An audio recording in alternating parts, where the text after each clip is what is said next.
Now that you've all been inspired, it's time for us to roll up our sleeves and get to work.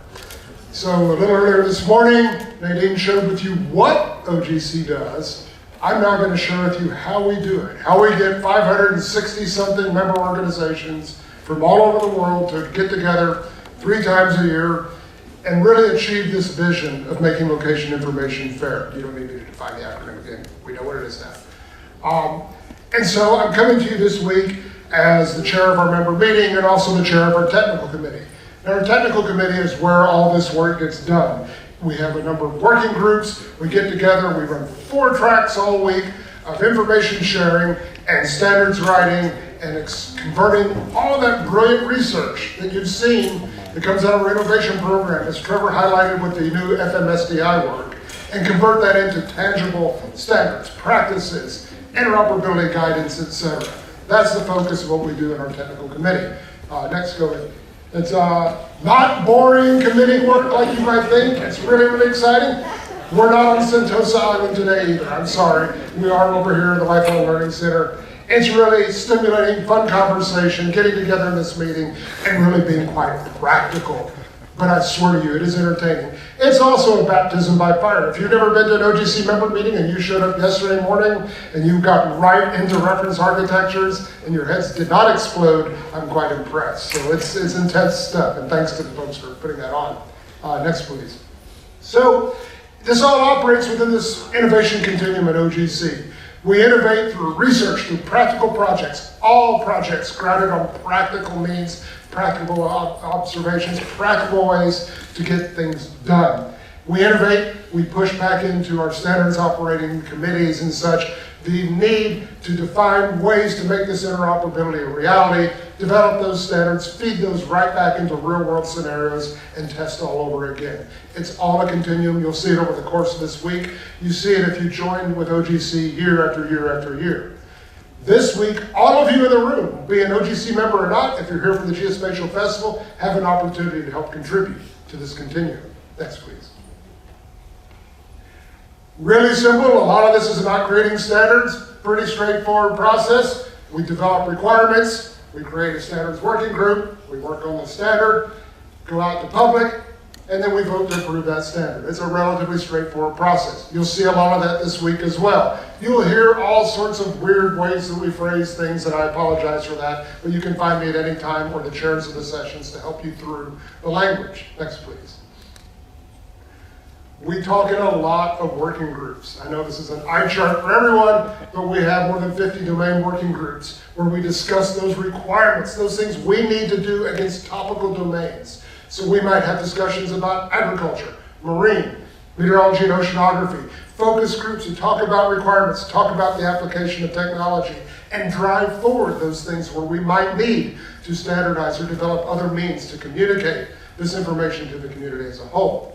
We also work through a number of standards working groups. Next, please. Even more of those, right? Working on specific standards. There's a famous phrase from the 1980s that said, yeah, there's a great thing about standards is there's so many to choose from. Well, that's really a disingenuous statement. The reason there's a lot of standards is we should chop these problems into discrete little bits that we can solve. And you solve just the problem you need with just the standard you need. The one standard to rule them all never should exist, never will exist. That's not OGC's mission. We're focused on trying to get the standards you need just the way you need them. I welcome all of you. Please do come Thursday to our closing plenary, where we're going to have our developer relations expert, Joanna Samoas, give us an overview of the building blocks we're developing on how you make this real and apply it. Next, please.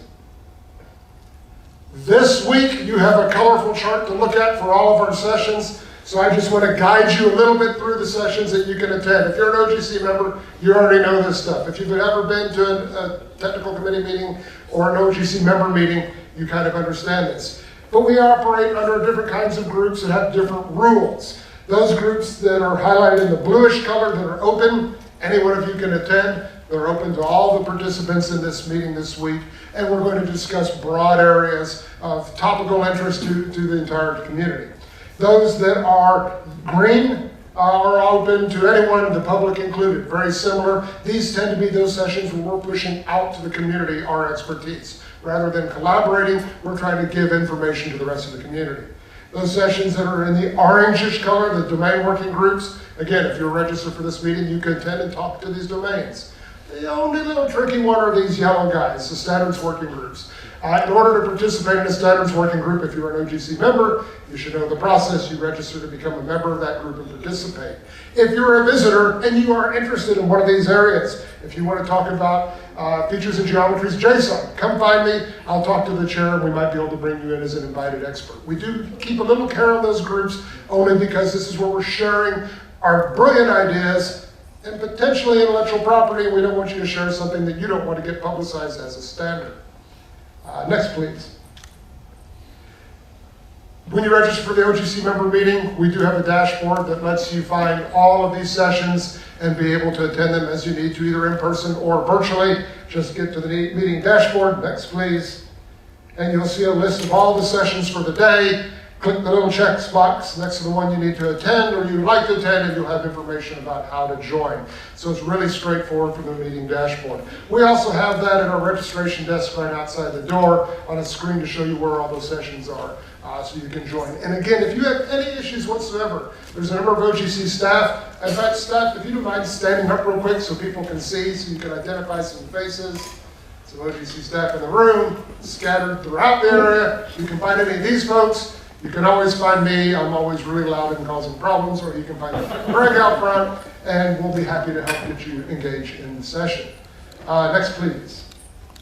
And so with that, I want to thank you for your attendance this week. I'm thrilled to be back in Singapore. We last held a member meeting here in February of 2019, so we're happy to be back, happy to be sweaty again. Wonderful city. I will get to Sentosa Island at some point on this trip, but not under official business. And I do encourage all of you who are first-timers in Singapore, take upon the wonderful hospitality that these wonderful people offer you, and enjoy, and especially enjoy all the eating. That's probably the best part of all. So with that, I'd like to invite everyone, please do attend whatever parts of the OGC member meeting you can. We welcome you. We're really a friendly bunch, and I think you'll really enjoy your time.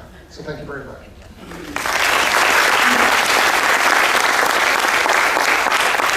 Thank you, Mr. Simmons. Ladies